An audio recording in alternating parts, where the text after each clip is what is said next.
Etienne Eto Pineda s'engage avec le Rayo Vallecano B, un club de 5e division espagnole.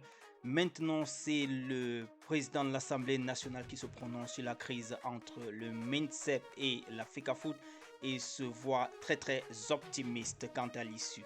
Ici, c'est la délégation sportive du Cameroun qui s'envole pour Paris pour représenter le Cameroun après avoir reçu le drapeau des mains du MINSEP. Jour de match pour Fabrice Ondoa depuis qu'il a rejoint le nouveau club. Il est là ce soir avec les barrages comptant pour les éliminatoires de la Champions League 2024-25. C'est Christian Bassogor cette fois-ci qui est aux entraînements, qui est déjà retourné aux entraînements, tout comme Ivan Neyou de retour de blessure. Et à la fin, nous avons ici Jean-Charles Castelletto qui est entouré des jeunes de l'académie de FC Nantes. Voilà les quelques sujets que nous allons essayer de parcourir durant cette phase ou bien cette vidéo d'actualité concernant le sport au Cameroun. Etienne Eto, comme je vous le disais, s'est engagé depuis quelques jours avec le Rayo Vallecano B. C'est un club de 5e division espagnole. Et j'ai essayé de voir quelques petites réactions. Les gens étaient déjà en train de s'attendre à ce qu'il parte peut-être en 2e division ou en première, ainsi de suite. On lui met la pression sans doute de son papa, vu le fait que son papa est une icône dans le domaine du football. Voilà, beaucoup de personnes sont assez impatientes pour le petit. Je pense qu'il faut lui laisser son temps pour qu'il puisse faire ses preuves. Donc, comme je le disais, c'est le fils de Samuel Eto'o qui s'est entraîné aujourd'hui avec l'équipe première de la Rayo Vallecano. C'est donc le club de 5e division espagnole.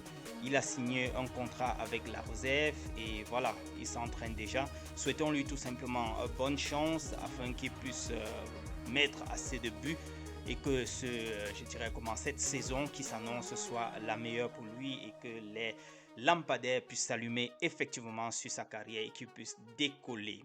Je vous le disais déjà en entame avec l'intervention du PAN, c'est-à-dire le président de l'Assemblée nationale qui dit être optimiste, du moins je paraphrase, il est optimiste lorsqu'on lit ces quelques mots. Je le cite: au moment où les rideaux retombent sur nos travaux, qu'il me soit permis de constater avec vous une certaine alchimie dans ce que les uns et les autres ont appelé bras de fer, gouvernement, fédération camerounaise de football. Un conflit est né, croyons-nous savoir, de la désignation du staff devant présider la destinée ou bien présider aux destinées techniques de notre 11 national, les Lions indomptables du Cameroun. Je voudrais croire que cette alchimie n'est pas trompeuse, comme ce feu qui couvre sous la cendre. Aussi ai-je grand espoir que la raison est en train de prévaloir et que la sérénité sera bientôt totale, autant dans les rangs des joueurs eux-mêmes que ceux des dirigeants, qu'ils soient techniques, administratifs ou gouvernementaux. Je ne crois pas me tromper en affirmant que, comme les autres disciplines, le football est un ferment de l'unité, de la fraternité et du vivre ensemble. Il a pour vocation, affirmons-nous encore, de rassembler et non de diviser. Toutes nos félicitations et encouragements aux Lions indomptables du football. Allez les Lions, que la victoire soit toujours avec vous. Ça, c'est donc l'intervention du PAN lors de la fin de cette session-ci.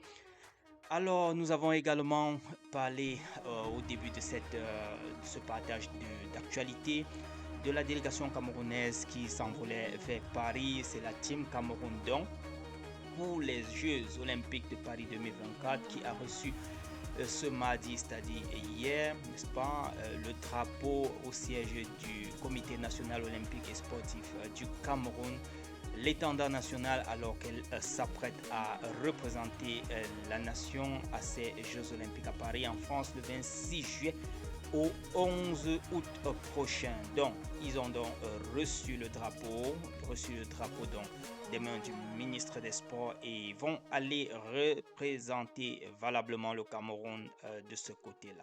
On leur souhaite tout simplement bonne chance à vous les athlètes. Ici, c'est Fabrice Ondoa qui a également changé de club. Il a fait un coup d'essai, un coup de maître en faisant un clean sheet à la première sortie, 7-0 en leur faveur. Ce soir, ils sont à la une avec le match aller comptant pour le premier tour des barrages qualificatifs pour la Champions League 2024-25.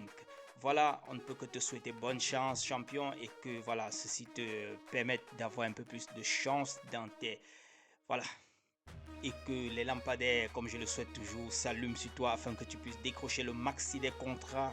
Ici, nous parlons donc de Christian Bassogor qui est de retour des congés, qui a également repris les entraînements avec son club turc, le club du nom de Ankara Gücü, j'espère que je prononce bien. Il est déjà de retour donc aux entraînements et s'est déjà remis de sa petite blessure de la dernière fois lors du match contre l'Angola. Et là, je lui souhaite bonne chance pour cette nouvelle saison en Turquie. Ivan Neyou également est de retour de blessure et est à présent en train de peaufiner ses petites stratégies pour le début de saison. Il est donc à CD Legan, champion en titre de Ligue numéro 2 et qui a été promu en La Liga en 2024-25. Bonne chance à toi également et que voilà, moins de blessures pour cette nouvelle année, nouvelle saison. Ici, c'est le FC Nantes avec Jean-Charles Castelletto et les petits jeunes de l'académie. Je suppose que ce valeureux lion doit être assez aimé dans ce club. Alors, c'était les quelques actualités que je voulais partager avec vous. Les amis, restez scotchés et je vous reviens très bientôt lorsqu'il y a une nouvelle actualité. Portez-vous bien. Ciao.